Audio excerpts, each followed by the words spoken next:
क्या कारण था आने का, कुछ हमारे दर्शकों को अवगत कराइए। बोध गया, जहां सम्यक संबोधि ज्ञान सिद्धार्थ गौतम जी ने जो प्राप्त किया, संबोधि ज्ञान प्राप्त किया, सम्यक संबुद्ध बने, वह स्थल ही बोध गया है। जहां अलेक्जेंडर कनिंग जब एंट्री हुई, उनकी किताब में तो 300 एकड़ की भूमि है, इतनी बड़ी भूमि। तो भला वह अभी 2002 में जो वर्ल्ड हेरिटेज सेंटर बना, तो उन्होंने भी 14 एकड़ कुछ और भी जो भूमि तय की थी। तो इतनी सारी भूमि हमको तो नजर में नहीं आती वहां पर।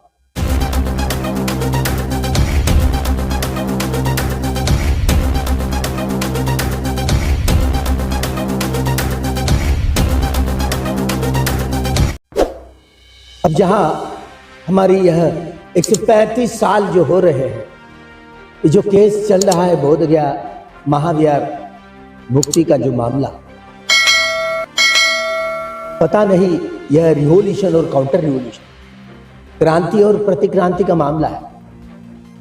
अभी भी इतने साल बीत जाने के बावजूद भी इसी साल जो बुद्ध जयंती मनाई गई, केंद्र सरकार और राज्य सरकार मिलकर के, वहां जो राज्यपाल थे बिहार के अरीफ मोहम्मद खान, उन्हीं को सामने करते हुए वहां पर कुछ शेंडे वाले ब्राह्मणों को बुला करके वहां स्तंभ को, उस स्तूप को वहां लीन पिंड समझ करके पूजा कर।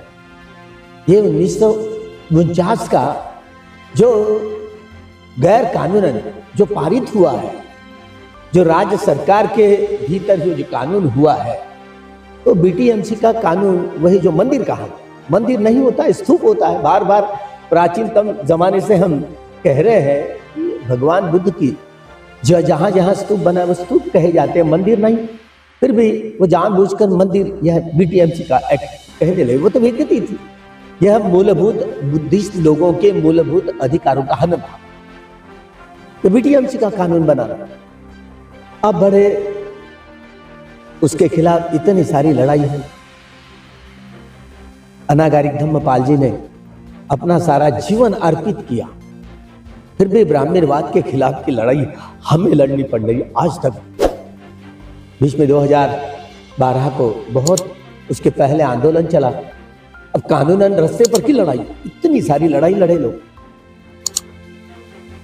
तुरंत आर्य नागार्जुन सुरेश ससाई जी ने भी केस दायर की, अब चल रही है। तो भला जो इंतरीम है, जो वहां पर सुप्रीम कोर्ट है, और वहां जो जड़ को अगर देखे नहीं तो हम हमारे पक्ष में न्याय नहीं मिल पाए। इसलिए हमारी सबल केस होनी चाहिए, बड़े सबूत होने चाहिए। ये बात सही है कि लोग तो विष्णु का 90वां अवतार कहते हैं, वे भी सुप्रीम कोर्ट भी आज कहने लगा कि विष्णु का अवतार, भला वो क्या जाने। अभी तो बीच में 1999 भी ये पुरी के शंकराचार्य हो और अनन्य 3 शंकराचार्यों की साइन वो आचार्य गोयनका जी है, वो बड़े विपश्यनाचार्य थे, लेकिन उन्होंने ये विष्णु का अवतार नहीं है, उनकी साइन है बाकायदा, ये शंकराचार्यों की साइन है कि हो नहीं सकता, बुद्ध ही विष्णु का अवतार नहीं है। फिर भी पिछले साल भी और अनन्य राजपाल को बुला करके यह शिव मंदिर कहा गया।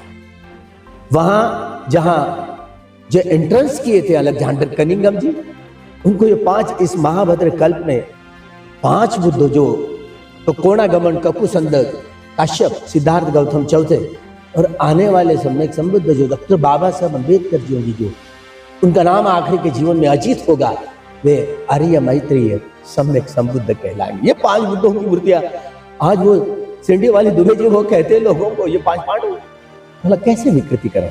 वहां का राम की मूर्ति, गणपति की मूर्ति दिखाई, ये तो 1949 के ये बीटीएमसी के कानून के भी खिलाफ है। तो भला कौन किसको क्या बोले।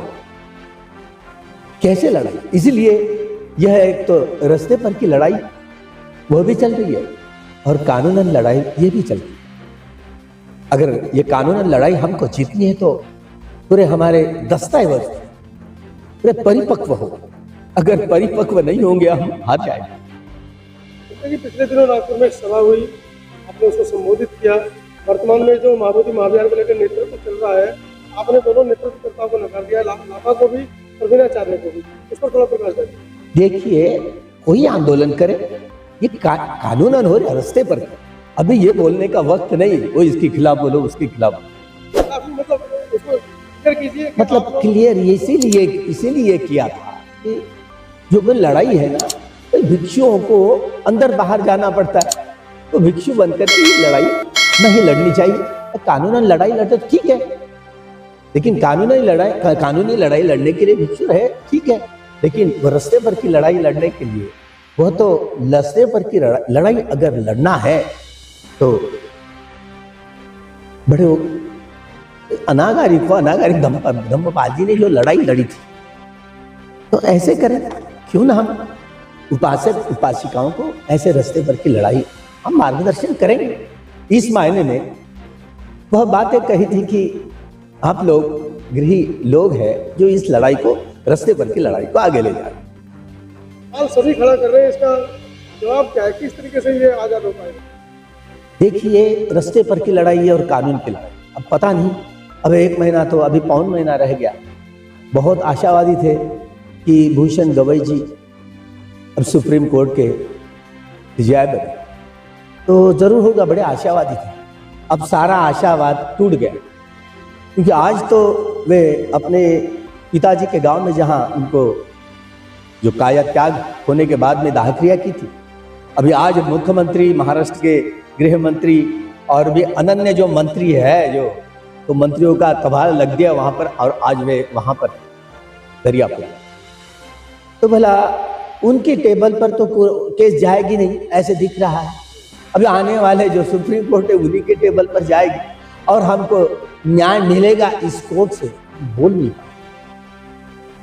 तो कितनी निराशा हुई, आशावाद सारा टूट गया। इसीलिए फिर भी हम इस कानून के दायरे में हम चलते हैं, कानून पर विश्वास रखते हैं, तो हमारे सबूत ही जो बलवत्तर रहेंगे, आगे चल करके कोई इसका विरोध कर ही नहीं पाएगा। तुम्हारे आखिर निर्णय देना उन्हीं के हाथ में। अरे आस्था पर दी थी, राम मंदिर का जो फैसला लगा था, तो आस्था ये बेसिक चीज बनी थी। तो हमारे बीच में ये आस्था का मामला हम बीच नहीं बनाना चाहते, नींव नहीं बनाना चाहते, हम ठोस सबूत देना चाहते। तो ठोस सबूतों के आधार पर कोई निर्णय नहीं हो, तो इसलिए हम इस इंटरवेंशन हमारा हुआ है। तो हम इस इंटरवेंशन में बार बार एक कहने के बाद, जैसे कि सुलेखा भाई ने केस डाली तो निकाल दिया, तो इस तरीके से हम भी अगर डालने के लिए गए तो फिर भी हमारी केस नकारी जाएगी, रिजेक्ट की जाएगी। तो हम क्यों नहीं इंटरवेंशन करें, एक साथ लड़े। तो इंटरवेंशन करके हम सारे सबूत इकट्ठा करेंगे, अलग अलग पुरातत्व जो विशारदों के, वैज्ञानिकों के यह जो आधार है, वह आधारभूत जब हम बोलेंगे, हमारे कागजात बोलेंगे, तो हम न्याय देने में सक्षम हो पाएंगे। सुप्रीम कोर्ट भी मजबूर होगा, ताकि कितना भी विरोधी न्याय देने की कोशिश करेगा, लेकिन ये कागजात इतने बने, यहाँ तक कि उन दिनों जो इसके विषय में चाहे रविंद्रनाथ टैगोर जी हो या अलग राजेंद्र प्रसाद जो पहले राष्ट्रपति हो, उन्होंने जो बातें कही थी इस बारे में, जो रगड़ ले, हम उन सारी बातों को हमारे इंटरवेंशन में पेश करेंगे, ताकि और अनन्य विशारद हो जो पुरातत्व वैज्ञानिक है, उनकी बातों को इतना बड़े सबूत है, जो कि वहां पर कोई यह शिव मंदिर है बोलने के लिए, अभी स्वयं गवर्नमेंट अगर उतरेगा तो गवर्नमेंट बोल नहीं पाएगा। तो फिर भी अब राजनीतिक मामला जो चल रहा है, ये प्रतिक्रांतिकारियों के हाथ में सत्ता है, तो कुछ भी कर सकते हैं। लेकिन हमारी लड़ाई ये रास्ते पर की लड़ाई अब लड़ेंगे, बड़े संयुक्त रूप से लड़ेंगे और खुले रूप से लड़ेंगे। और ये कानूनन लड़ाई लड़ने के लिए हम इसलिए आए कि इंटरवेंशन करेंगे, हम एंट्री नहीं करेंगे। तो वहाँ हमारी एंट्री नहीं होगी तो हम कैसे सबूत कैसे इकट्ठा कर पाएंगे, कैसे दे पाएंगे। इसलिए इन सबूतों को, सभी प्रकार के सबूतों को जो इकट्ठा करके इस लड़ाई को हम लड़ेंगे और भी लड़ेंगे, ताकि सभी यह महाविहार मुक्ति का आंदोलन चलेगा। जीतने के ही लिए लड़ेंगे, तो जीतने का क्या आप आंदोलन करना चाहेंगे? नहीं, हम लोग मार्गदर्शक के रूप में रहेंगे। रास्ते पर की लड़ाई ये उपासक उपासिकाएं लड़ेंगे, हम तो मार्गदर्शक के रूप में।